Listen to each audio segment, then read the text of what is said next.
রাসূলুল্লাহ সাল্লাল্লাহু আলাইহি ওয়াসাল্লাম বলেন, যে ব্যক্তি আমার 40টি হাদিস আমার উম্মতের কাছে পৌঁছাবে তার জন্য আমি কিয়ামতের দিন বিশেষভাবে সুপারিশ করব। সুবহানাল্লাহ।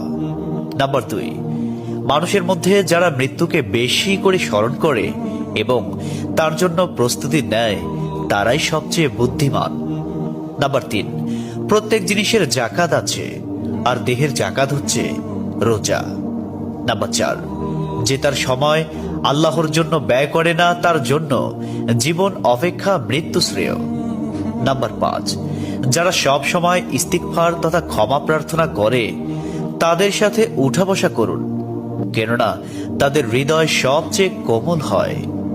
নাম্বার 6, তুমি যত সিজদা দিবে আল্লাহ তত গুণা তোমার মাফ করে দিবেন। সুবহানাল্লাহ। নাম্বার 7, সূরা ফাতিহা প্রায় 1000 রোগের ওষুধ।